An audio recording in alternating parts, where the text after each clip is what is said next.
Iya, jadi dia adalah martir orang Kristen yang pertama. Martir orang Kristen yang pertama. Apa tuh artinya? Seorang yang martir atau mati syahid demi mempertahankan imannya kepada Tuhan Yesus Kristus. Bila kita mendengarkan satu kebenaran yang mungkin baru pertama kali kita dengarkan dan itu benar, janganlah menunda untuk menghidupkannya, melakukannya dalam kehidupan pribadi Anda.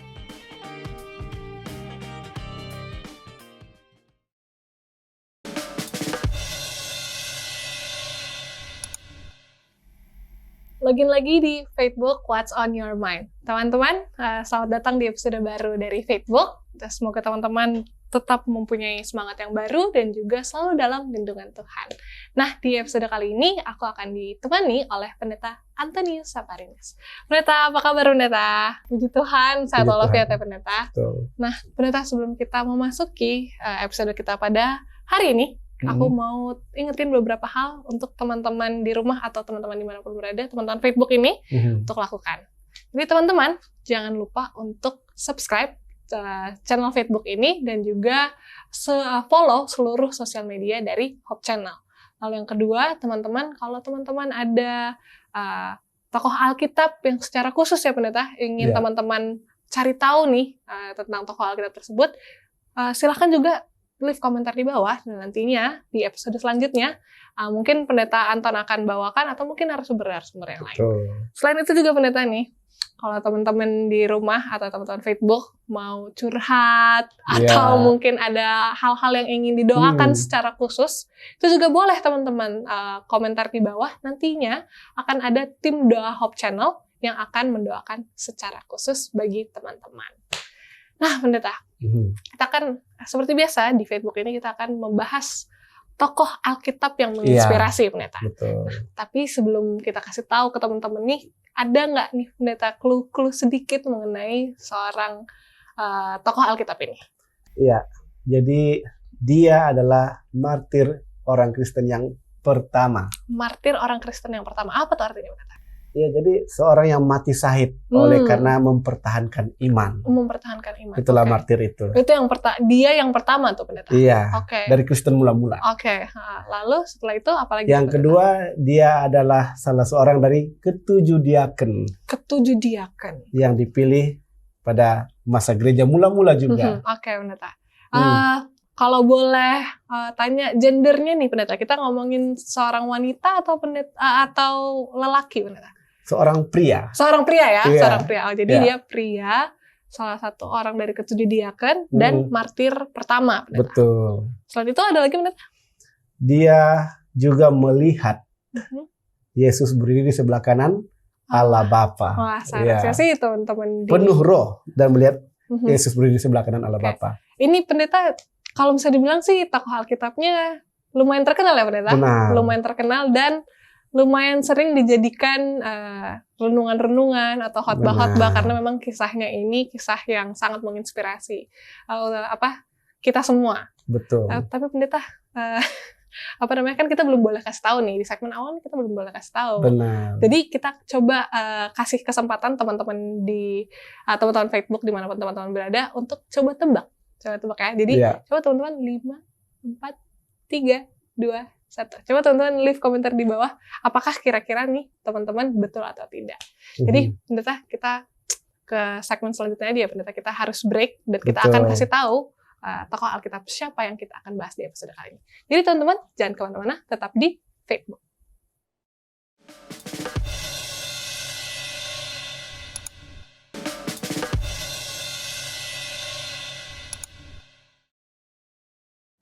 Login lagi di Facebook What's on Your Mind. Pendeta, tadi sebelumnya kita sudah kasih clue sedikit tentang tokoh Alkitab yang akan kita bahas kali ini. Kita coba review lagi Pendeta. Yang pertama itu dia martir pertama ya Pendeta? Betul. Atau dalam kata lain orang yang mati Syahid mempertahankan imannya yang pertama dicatat di Alkitab. Betul. Dicatat di Alkitab. Oke, lalu yang kedua tadi dia adalah salah satu dari ketujuh diaken. Iya. Lalu yang lain dia adalah seorang pria. Betul. Lalu yang keempat tadi apa Pendeta? Aku lupa. Yang keempat, dia juga orang yang penuh dengan roh. Oh, penuh dengan roh. Dan melihat Tuhan Melihat. Yesus berdiri di sebelah kanan Di Allah. sebelah kanan Allah. Oke. Kayaknya sih seharusnya ya pendeta, seharusnya teman-teman di rumah tahu. Jadi pendeta boleh kasih tahu nih siapa yang akan kita bahas di episode kali ini.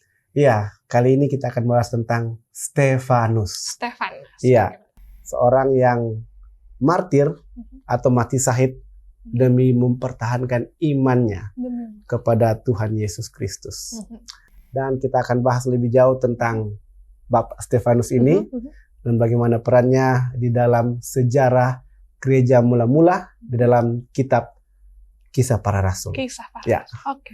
Mari kita ke sana. Oke, Kisah Para Rasul pasal berapa, pendeta? Ya, Kisah Para Rasul pertama kali muncul nama Stefanus ini di dalam Kisah 6 Ya.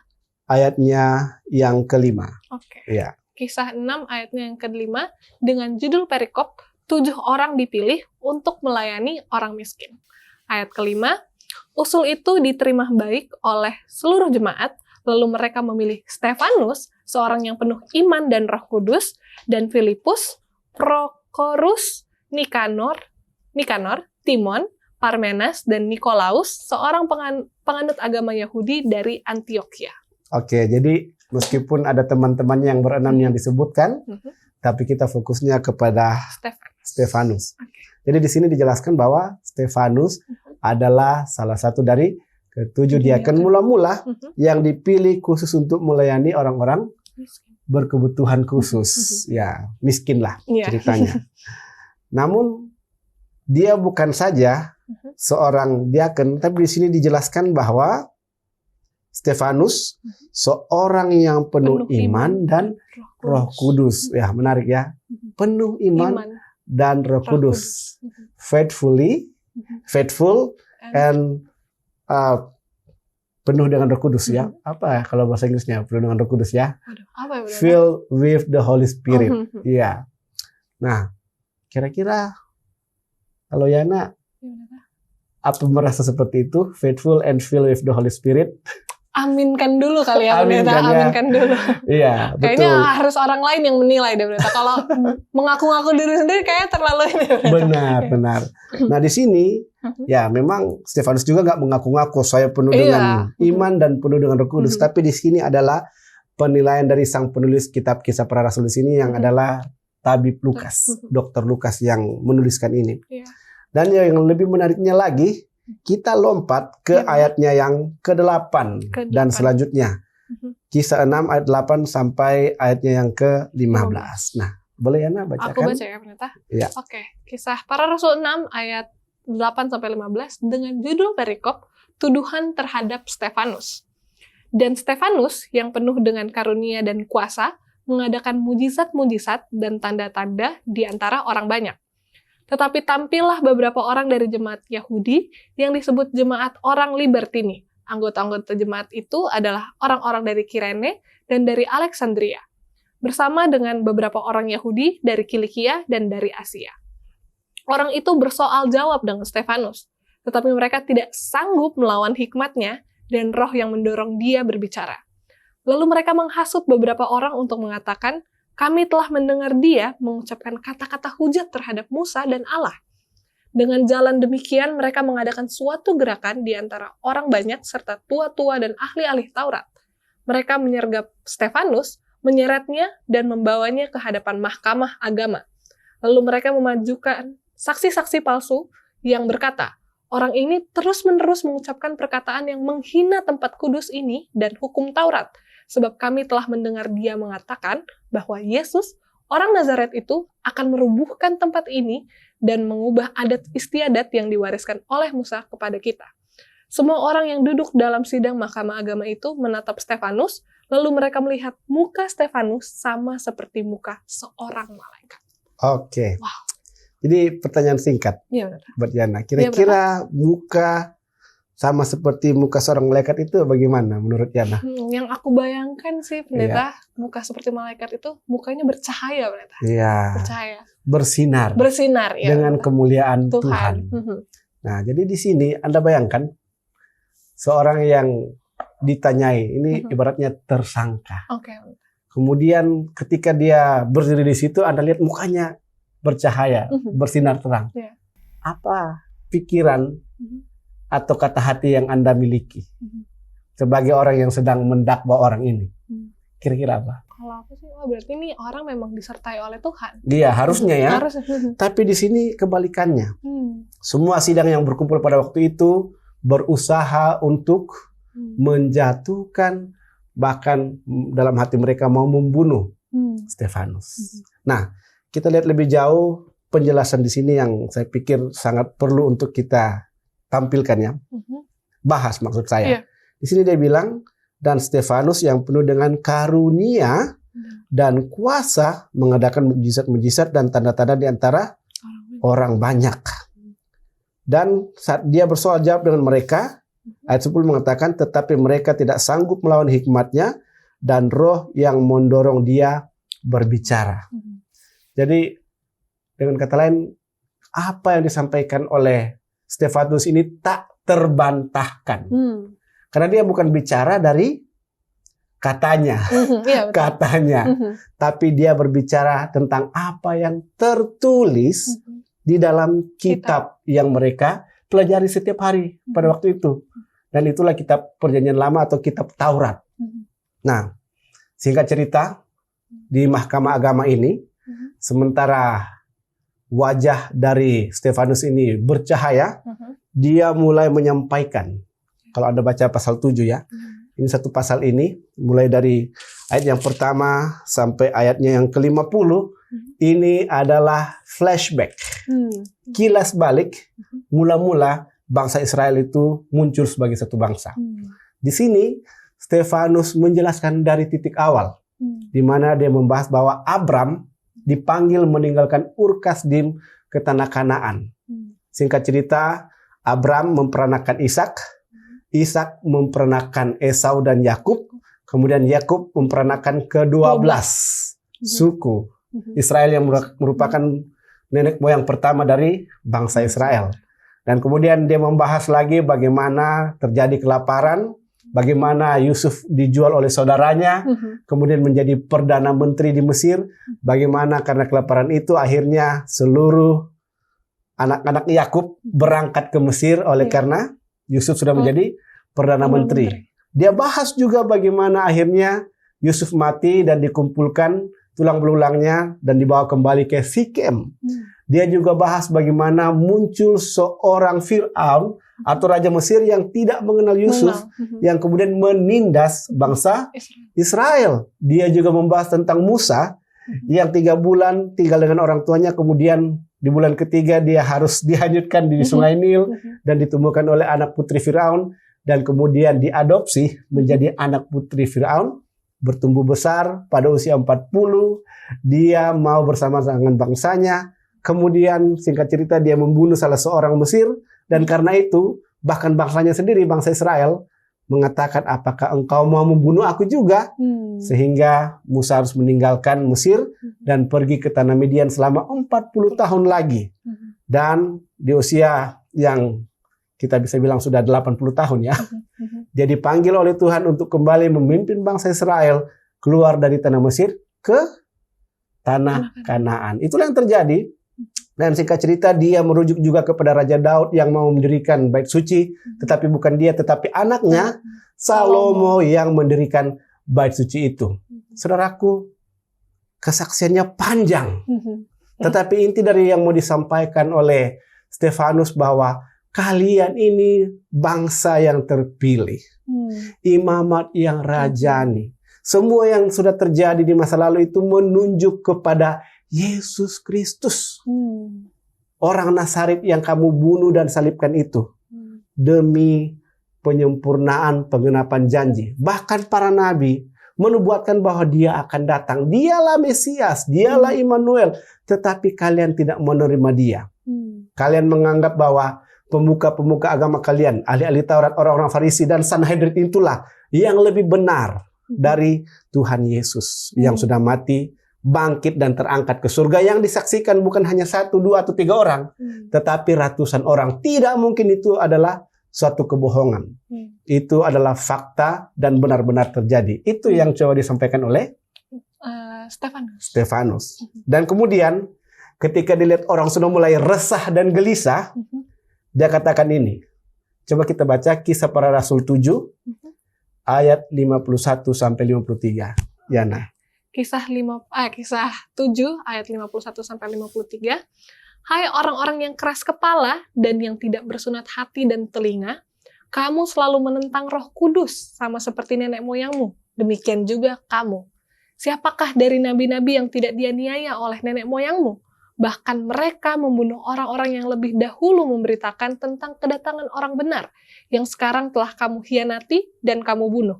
Kamu telah menerima hukum Taurat yang disampaikan oleh malaikat-malaikat, akan tetapi kamu tidak menurutinya. Nah, jadi ini merupakan pekabaran yang menemplak. Ibaratnya ditampar berulang-ulang kali kepada ahli-ahli Taurat, orang-orang Farisi, bahkan orang-orang Yahudi pada saat itu. Dan yang paling menakutkan dari situasi ini, bahwa kemudian Stefanus diseret dari mahkamah agama, keluar dari tembok di Yerusalem itu. Kenapa? Kita lihat selanjutnya, ayat 54 dan seterusnya. Sampai terakhir berapa? Enggak juga. Oke. Kisah Para Rasul 7 ayat 54 dengan judul perikop, Stefanus dibunuh, Saulus hadir. Ketika anggota-anggota mahkamah agama itu mendengar semuanya itu, sangat tertusuk hati mereka. Maka mereka menyambutnya dengan gertakan gigi. Oke, stop dulu. Nah, di sini menariknya, sebelum ada penjelasan, mereka sangat tertusuk hatinya. Kadang-kadang, ini berat untuk saya sampaikan. Tetapi harus saya sampaikan. Kenapa? Kadang-kadang ketika firman Tuhan menemplak kita, mengingatkan kita akan dosa-dosa kita, kita bukannya malah melembutkan hati dan bertobat, tetapi kita berpikir bagaimana caranya agar yang menyampaikan itu diam dan tidak akan lagi ngomong. Ya kan? Nah, inilah bahaya. Dan yang mendalangi ini, ya, ingat kata yang saya gunakan, mendalangi, yang di belakang dari kerumunan orang yang mau membinasakan, membunuh Stefanus adalah siapa? Saulus. Bukan. Setan. Oh ya. Iblis. Iblis ya yang membisikkan kata-kata kebencian. Iblislah yang membuat orang-orang ini tidak mau mendengarkan perkataan Stefanus. Bahkan bukan hanya tidak mau mendengarkan, mereka mengeraskan hati dan tetap berada pada posisi mereka itu. Saudaraku, kita seharusnya menjadi umat-umat Tuhan. Umat-umat Allah yang ketika mendengarkan kebenaran firman-Nya, firman Tuhan, memiliki hati yang berterima. Bila kita ditegur dalam kesalahan, kekurangan, keterbatasan kita, janganlah kita marah kepada pembawa kabar firman itu. Tapi kita harus memiliki hati dan pikiran yang terbuka untuk mau berubah, menjadi baik, menjadi benar, bukan oleh karena si dia yang menyampaikan, tetapi karena Tuhan mau agar kita hidup bersama dengan dia, dan Tuhan mau agar kita bertobat dan selamat. Jadi itulah ya pelajaran penting yang kita bisa dapatkan dari kisah Stefanus. Selanjutnya yang tidak kalah penting di ayat yang ke-55 itu, sis. Ayat yang ke-55. Iya. Tetapi Stefanus yang penuh dengan Roh Kudus menatap ke langit lalu melihat kemuliaan Allah dan Yesus berdiri di sebelah kanan Allah. Iya. Di sini ada satu hal penting.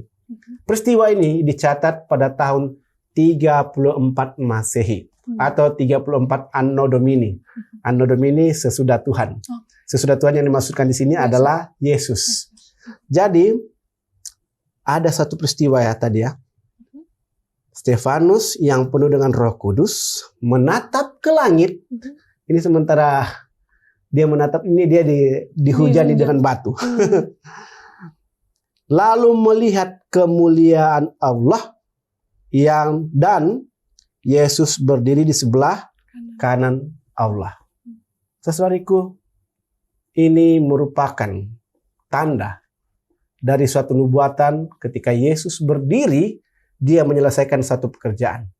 Dan itu jugalah waktu di mana tertutupnya pintu kasihan, close of probation untuk bangsa Israel sebagai satu bangsa yang diakui sebagai umat Tuhan. Pada saat itu, bangsa Israel bukan lagi bangsa yang terpilih, tetapi amanat atau predikat itu juga diberikan kepada bangsa yang lain. Namun, kita juga lihat di dalam Daniel pasal 12, ayat 1. Oke, Daniel pasal 12. Iya, ayat 1. Daniel pasal 12 ayat 1 aku bacakan ya pendeta. Ya. Dengan judul perikop akhir zaman. Pada waktu itu juga akan muncul Mikael, pemimpin besar itu, yang akan mendampingi anak-anak bangsamu, dan akan ada suatu waktu kesesakan yang besar, seperti yang belum pernah terjadi sejak ada bangsa-bangsa sampai pada waktu itu. Tetapi pada waktu itu bangsa-bangsamu akan terluput, yakni barang siapa yang didapatinya, namanya tertulis dalam kitab itu. Oke, jadi kalau versi King James Version, boleh? Boleh. Yana bacakan lagi di ayat yang sama ya. Versi King James Version ya pendeta. Iya. Teman-teman, ini ya, mohon maaf kalau bahasa Inggris aku tidak terlalu bagus. Ya, Daniel 12 ayat yang pertama. Daniel 12 King James Version. And at that time shall Michael stand up. Oke. And at that time Michael shall stand up. Michael itu siapa, saudariku? Siapa dia, Yana? Yesus. Ya, Michael atau Mikael adalah Yesus sendiri sebagai penghulu bala tentara surga. Penghulu malaikat. Dan kalau kita mau sejajarkan, di dalam kisah 7 ayat 55 tadi, Stefanus melihat Yesus berdiri di sebelah kanan Allah, menandakan tertutupnya pintu kasihan untuk bangsa Israel. Bangsa ini ditolak sebagai umat pilihan Tuhan, sehingga predikat itu diberikan kepada semua bangsa yang ada di dunia ini yang mau menerima Tuhan Yesus Kristus sebagai Tuhan dan Juru Selamat pribadi mereka. Namun kalau kita baca dalam Daniel 12 ayat 1, ini adalah close of probation, tertutupnya pintu kasihan untuk semua umat manusia. Sehingga apa yang akan terjadi pada waktu itu?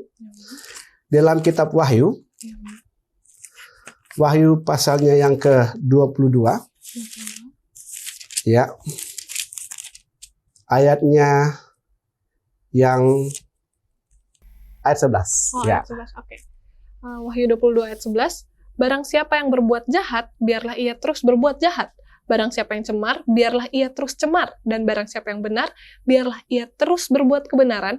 Barang siapa yang kudus, biarlah ia terus menguduskan dirinya. Nah, saudariku, ketika tertutup pintu kasihan, ketika Mikael, Yesus berdiri menyelesaikan pekerjaan keimamatannya sebagai imam besar dalam bilik maha suci di sorga, dia akan berdiri dan mengenakan jubah kemuliaan, jubah kerajaan, dan meninggalkan surga, datang kedua kalinya menjemput umat manusia.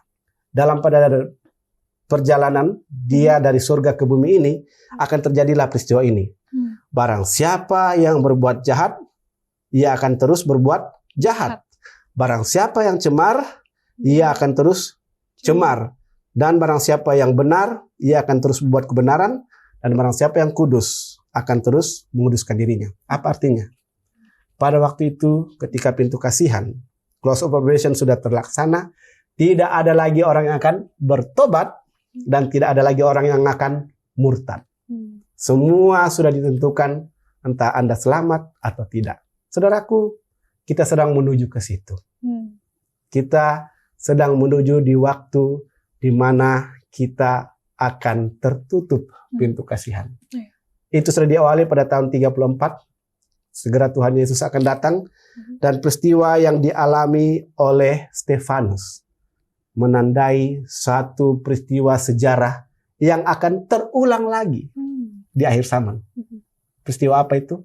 Di mana orang tidak mau lagi mendengarkan kebenaran firman Tuhan, bahkan orang yang menyampaikan dianggap sebagai seorang yang mengganggu, tidak menyenangkan. Bahkan yang tidak kalah pentingnya, dia akhirnya dilontari batu sampai mati. Oke, mungkin itu dulu sebagian dari pekabaran Stefanus. Oke. Aku ada beberapa pertanyaan sih, Pendeta, tapi kayaknya kita simpan untuk segmen selanjutnya kali Iya, ya, benar. Berarti ini kita baru menceritakan kisah tentang Stefanus nih. Kita Betul. belum masuk ke pelajaran-pelajaran apa saja yang bisa kita hidupkan dalam kehidupan kita sehari-hari nih, Pendeta. Benar. Jadi teman-teman jangan kemana-mana karena ini makin seru pembahasannya. Tetap di Facebook.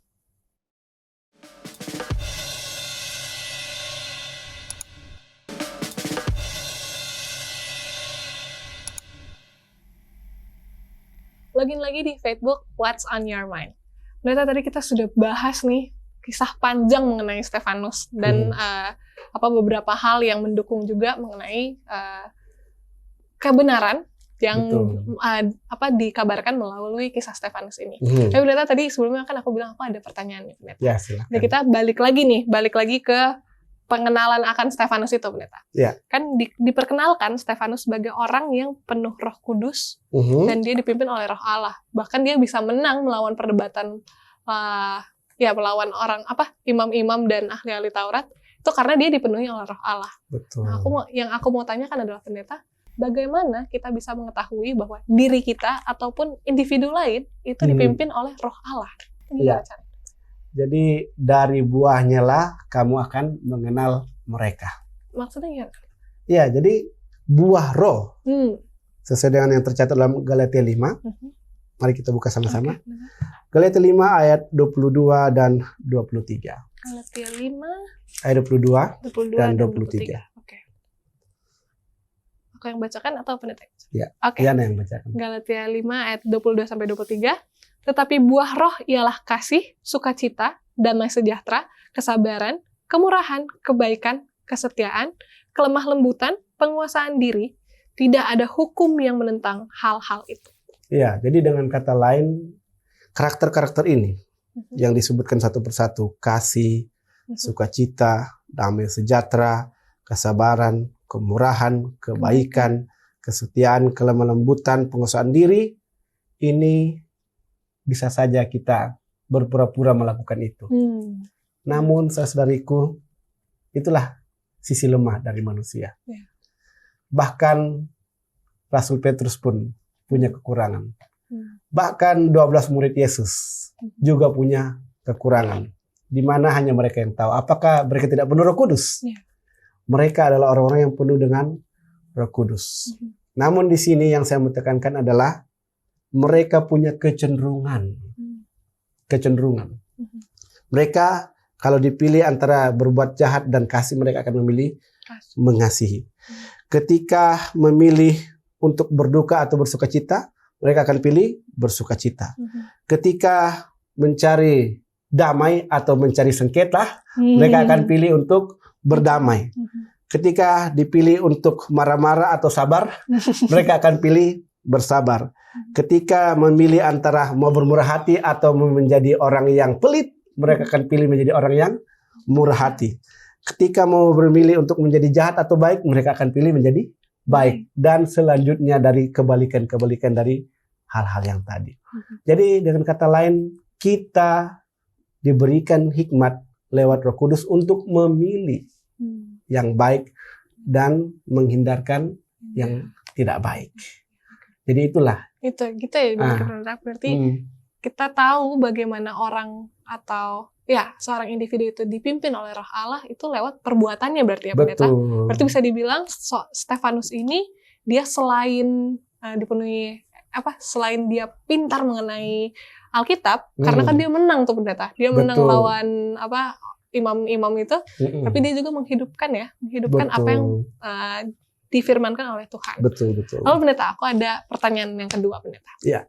Pertanyaan adalah pengetahuan, seperti yang kita tahu, imam-imam dan ahli-ahli Taurat ini kan mereka katam lah ini, isi Alkitab ini mereka katam. Isi mengenai pekabaran-pekabaran, bahkan sejarah-sejarah bangsa Israel dan sejak dulu mereka sudah tahu hafal mati lah kalau bisa dibilang. Udah di luar kepala. Dan tapi mereka kehidupannya seperti itu, Pendeta. Maksudnya mereka suka cari-cari kesalahan, suka suka cari-cari kesalahan dan suka menghakimi orang lain. Jadi yang aku ingin tanyakan, apakah pengetahuan akan Alkitab itu cukup untuk kita berperilaku sebagai pengikut Yesus? Iya, ini jawaban Yesus yang saya pikir paling tepat menjawab pertanyaan itu. Nah, Di dalam Matius pasal 7, Matius pasal 7. iya, ayatnya yang ke-24 sampai ayatnya yang ke-27. Matius pasal 7 ayat 24 sampai 27. Iya. Boleh dibacakan? Boleh, Pendeta. Ya. Matius 7 ayat 24 sampai 27 dengan judul perikop 2 macam dasar. Setiap orang yang mendengar perkataanku ini dan melakukannya, ia sama dengan orang yang bijaksana yang mendirikan rumahnya di atas batu. Kemudian turunlah hujan dan datanglah banjir, lalu angin melanda rumah itu, tetapi rumah itu tidak rubuh sebab didirikan di atas batu. Tetapi setiap orang yang mendengar perkataanku ini dan tidak melakukannya, ia sama dengan orang yang bodoh yang mendirikan rumahnya di atas pasir. Kemudian turunlah hujan dan datanglah banjir, lalu angin melanda rumah itu sehingga rubuhlah rumah itu dan hebatlah kerusakannya. Oke. Jadi apa yang kontras yang Yana lihat di situ? Kontras orang yang mendirikan rumah di atas batu dan orang yang mendirikan rumah di atas pasir. Oke, itu yang mendirikan itu sebenarnya Kiasan. bagian kedua aja. Itu kiasan, tapi yang paling penting yang Yana dapatkan. Yang menjawab pertanyaan itu sendiri tadi. Orang yang melakukan firman Tuhan. Iya, itu dia. Jadi beda antara orang yang bukan hanya sekedar pengetahuan mengenai firman Tuhan, adalah orang yang melakukannya. Setiap orang yang mendengar perkataanku ini dan melakukannya. Ya. Artinya, bila kita mendengarkan satu kebenaran yang mungkin baru pertama kali kita dengarkan dan itu benar, janganlah menunda untuk menghidupkannya. Melakukannya dalam kehidupan pribadi Anda. Nggak usah suruh ayah, ibu, adik, kakak, saudara, sepupu, kakek, nenek untuk melakukannya. Tetapi Andalah terlebih dahulu harus menghidupkan, mewujud nyatakan dalam tindakan Anda sehari-hari. Sehingga bila kita mendengar firman dan melakukannya, kita akan jadi seperti orang yang apa yang menurut bacaan tadi? Mendirikan rumah di atas batu. Jadi itu disebut sebagai orang yang apa? Pintar. Iya, pintar atau seorang yang bijaksana. Ya, sudah melakukan firman Tuhan, mendirikan rumah di atas batu, disebut lagi sebagai orang yang bijaksana. Namun ya, dalam kehidupan selalu ada kontras perbandingan yang terbalik. Sebaliknya, orang yang hanya mendengar dan tidak melakukannya, itu disebut sebagai orang yang bodoh. Yang mendirikan rumah di atas pasir. Ketika terjadi badai, masalah, hujan, banjir, kehidupan ini tidak selamanya tentram. Ada masa di mana kecelakaan terjadi, bencana terjadi, kesukaran hidup terjadi, pergumulan terjadi. Disitulah muncul aslinya. Apakah dia orang yang bijaksana atau orang yang bodoh? Jadi dengan kata lain, kalau hanya situasi biasa-biasa aja kita nggak bisa bandingkan, ya kan? Ini orang yang benar-benar menghidupkan firman Tuhan atau tidak. Tetapi di masa sukar sulit, di masa ada bencana, disitulah muncul karakter itu yang sesungguhnya. Seperti kisah Stefanus ini ya, benar? Betul, kisah Stefanus tadi. Di saat dia diadili oleh banyak orang, bahkan dibuat saksi-saksi palsu bahkan ya. Iya. Buat saksi-saksi palsu. Yang sudah disuap. Oh iya, sudah disuap. Dia masih tetap mempertahankan imannya. Betul. Berarti memang itu iman yang dihidupkan ya Pendeta oleh si Stefanus ini. Nah ini juga kayaknya Pendeta. Jadi kayak nggak cukup untuk cuma nonton-nonton Facebook. Nggak cukup untuk kita baca Alkitab. Nggak cukup kita berdoa kepada Tuhan. Tapi kita harus tetap melakukannya dalam kehidupan kita. Benar. Karena iman yang hidup itu adalah ketika kita menghidupkan, melakukannya di kehidupan sehari-hari. Benar. Jadi Pendeta ada pelajaran apa lagi nih Pendeta? Oke. Bagian yang tidak kalah penting dari kisah Stefanus ini adalah kita mulai dari ayat 57. Kisah para Rasul pasal 7. Ayat 57 sampai ayat yang terakhir. Kisah para Rasul 7 ayat 57.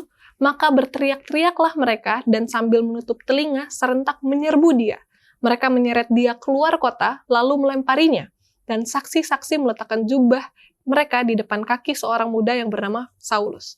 Sedang mereka melemparinya, Stefanus berdoa. Katanya, "Ya Tuhan Yesus, terimalah rohku." Sambil berlutut ia berseru dengan suara nyaring, "Tuhan, janganlah tanggungkan dosa ini kepada mereka." Dan dengan perkataan itu, meninggallah ia. Oke. Boleh lanjutkan di ayat 8 bagian 1? Oke. Pasal 8 ayat 1, Saulus juga setuju bahwa Stefanus mati dibunuh. Oke, stop. Di sini terjadi peristiwa di mana tongkat estafet dilanjutkan dari Stefanus kepada Saulus, atau yang kemudian dikenal dengan Paulus, yang kemudian menjadi pemberita Injil kepada bangsa-bangsa lain yang harusnya dilakukan oleh Stefanus. Dan poin yang tidak kalah menarik adalah ketika Stefanus akhirnya menghembuskan nafas yang terakhir di ayatnya yang ke-60 ya. Sambil berlutut ia berseru dengan suara nyaring, "Tuhan, janganlah tanggungkan dosa ini kepada mereka." Dan dengan perkataan itu meninggalkanlah ia. Apa artinya itu, Yana? Perkataan terakhir yang diucapkan oleh Stefanus tadi, apa artinya itu? Dia mengampuni orang-orang yang membunuh dia. Ini persis sama dengan apa yang Yesus katakan ketika dia disalib. Yesus katakan, "Tuhan, ampunilah mereka karena mereka tidak tahu apa yang mereka perbuat." Walaupun agak ada kalimat sendiri yang digunakan oleh Stefanus, tapi sebenarnya ini sama poinnya. Di dalam diri seorang Stefanus tidak ada sedikit pun dendam. Tidak ada sedikit pun sakit hati oleh karena diperlakukan jahat. Tidak ada sedikit pun merasa diri benar, lebih baik, lebih kudus, lebih suci dari orang lain. Dia merasa bahwa apa yang dia sudah lakukan ini hanya untuk kemuliaan Tuhan. Sehingga dia katakan, "Ampunilah mereka Tuhan. Jangan tanggungkan apa yang sudah mereka lakukan kepada saya ini sebagai satu pelanggaran sehingga Tuhan akan membinasakan mereka. Jangan." Dan inilah juga yang harus kita miliki sebagai sesama manusia. Bukan hanya sebagai sesama satu denominasi. Bukan. Tetapi sebagai sesama manusia. Kita harus melihat manusia itu sebagai benar-benar manusia. Tanpa membandingkan warna kulit, kasta, kaya miskin, ataupun apapun latar belakangnya. Kita harus melihat itu. Sama seperti yang dilakukan oleh Stefanus, bahkan Yesus sendiri. Wah, ternyata ini pelajaran yang luar biasa sih. Maksudnya, kadang aja nih kita di kehidupan kita sehari-hari ya, ternyata ada orang yang bikin kita sakit hati aja. Bikin sakit hati sedikit, itu wah, bisa disimpannya bertahun-tahun tuh benar.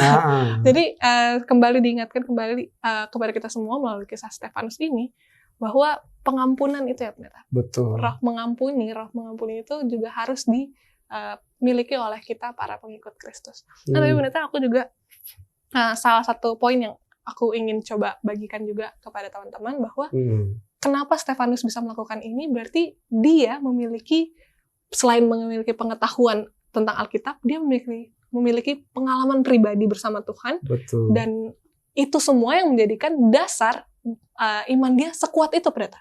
Sekuat sampai dia rela mati untuk mempertahankan kebenaran. Dan itu mungkin di dalam kehidupan kita sehari-hari saat ini ya, Pendeta, kita tidak diperhadapkan dengan situasi seperti Stefanus itu. Betul. Ketika kita mengabarkan kebenaran, kayaknya sekarang bukan dibunuh sih. Mungkin masih ada 1-2, tapi sudah sangat jarang. Saat ini mungkin penolakan ya paling ya, Pendeta.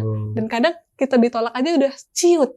Ya kan, Pendeta? Sudah diciut, baru 1 kali nih kita mencoba mengabarkan kebenaran, udah ini si Stefanus ini udah bukan ditolak lagi, bahkan diseret. Diseret untuk masuk ke mahkamah agama, diadili, bahkan sampai dirajam, dilempari batu sampai mati. Tapi dia tetap kuat imannya. Berarti kembali diingatkan kepada kita semua untuk menguatkan kembali fondasi kita, dasar kita, yaitu belajar firman Tuhan, berdoa dan juga mengalami pengalaman-pengalaman pribadi bersama Tuhan supaya kita mempunyai iman yang kuat seperti Stefanus. Nah, itu dari aku sih pendeta. Tapi pendeta, kisah tentang Stefanus ini memang benar-benar sangat menginspirasi kita ya pendeta. Untuk kita hidupkan dalam kehidupan kita sehari-hari. Tapi kita harus berhenti nih pendeta. Kita harus masuk ke kesimpulan di next segment. Jadi teman-teman jangan kemana-mana, tetap di Facebook.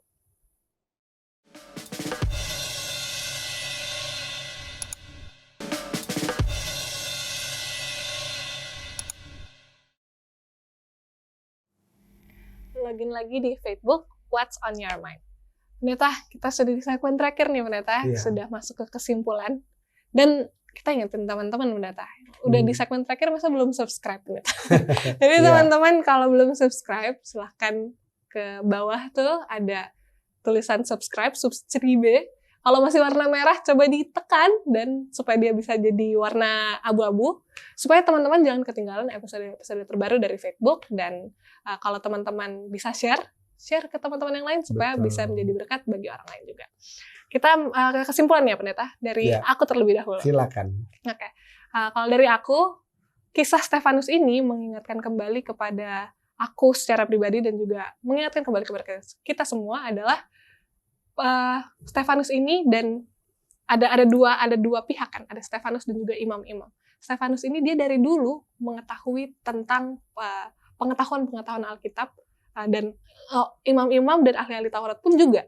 Tapi yang diingatkan kembali kepada kita semua adalah bagaimana kita menghidupkannya di dalam kehidupan kita. Stefanus menghidupkannya di dalam kehidupannya sampai ia rela mati untuk mempertahankan kebenaran. Sedangkan kelompok yang satu lagi yaitu imam-imam dan ahli Taurat, mereka tahu tapi tidak melakukannya sehingga mereka mau untuk menyerahkan orang yang memiliki kebenaran. Jadi diingatkan kembali kepada kita semua, tidak cukup saja untuk pengetahuan Alkitab, tapi melakukan di dalam kehidupan sehari-hari. Itu dari aku. Kalau dari pendeta? Kalau dari saya, bagian yang sangat menarik bagi saya secara pribadi mengenai kisah Stefanus adalah di mana dia dipenuhi oleh Roh dan melihat Yesus berdiri di sebelah kanan Allah. Dan bagian ini, seperti yang saya katakan tadi, menandai tertutupnya pintu kasihan untuk bangsa Israel sehingga terbuka pintu kasihan untuk semua bangsa-bangsa lain agar mereka juga dapat menerima privilege, hak istimewa yang sama untuk menjadi umat-umat Tuhan. Kemudian yang tidak kalah pentingnya adalah jangan pernah menyimpan dendam, rasa marah, apatah lagi kebencian kepada sesama manusia. Karena itu tidak akan menguntungkan. Milikilah karakter, hati dan pikiran sama seperti Stefanus. Yang meskipun dirajam dengan batu, dilontari batu sampai mati, dia tetap katakan, ampunilah mereka karena mereka tidak tahu apa yang mereka perbuat. Itu dia bagian penting itu. Puji Tuhan, pendeta. Pendeta boleh doakan pelajaran kita pada episode kali ini? Kita berdoa. Bapa pengasih Tuhan yang panjang sabar, berlimpah kasih dan setianya. Kami menyapa Engkau sebagai Bapa kami, pencipta langit dan bumi, penebus dan juga penghibur kami yang sejati. Firman-Mu yang sudah kami pelajari lewat kehidupan Stefanus, salah seorang dari ketujuh diaken yang sudah dipilih untuk melayani pada masa gereja mula-mula. Kehidupannya yang penuh dengan roh, penuh iman, dan juga pengetahuan akan kebenaran firman Tuhan, mengantarkan dia menjadi saksi yang sangat berkuasa pada waktunya. Dan itu juga yang menjadi kesaksian bagi Saulus, yang kemudian disebut Paulus, yang melanjutkan tugas dari Stefanus dalam mengabarkan Injil kepada bangsa-bangsa lain. Biarlah semangat, roh yang rendah hati, roh yang mau mengampuni yang sama yang dimiliki oleh Stefanus juga menjadi bagian umat-umat-Mu ya Tuhan. Semua pemirsa Hope Channel yang sedang menyaksikan siaran ini, baik di dalam negeri maupun di luar negeri. Sehingga kami menjadi umat-umat Tuhan yang benar-benar menghidupkan kebenaran. Biarlah kami bukan hanya menjadi pendengar firman, tetapi khususnya menjadi pelaku firman, sehingga nama-Mu saja yang ditinggikan dan dimuliakan. Sertai kami selanjutnya Tuhan dalam semua rencana dan aktivitas kami selanjutnya, Sehingga itu juga ya Tuhan, kami lakukan demi penyampaian kebenaran-Mu, memasyurkan nama-Mu, sehingga lebih banyak lagi orang boleh bersiap untuk kedatangan-Mu yang kedua kali ya Tuhan. Inilah doa permohonan kami, dengarkanlah kiranya ya Tuhan, dan sempurnakanlah, karena kami sudah panjatkan hanya dalam nama Putra-Mu yang tunggal, Tuhan, Juru Selamat, Imam Besar, Raja dan Hakim Pembela kami, Tuhan Yesus Kristus. Haleluya. Amin. Amin. Terima kasih banyak Pendeta untuk pelajaran yang luar biasa di episode kali ini. Amin. Aku juga mau ingatkan kepada teman-teman semua, jangan lupa untuk subscribe channel Facebook ini, dan juga follow semua sosial media dari Hope Channel. Dan apabila teman-teman punya request tokoh-tokoh Alkitab tertentu yang secara khusus teman-teman ingin bahas, silahkan leave komentar di bawah. Demikian episode kita pada kali ini. Kiranya Tuhan memberkati. Shalom.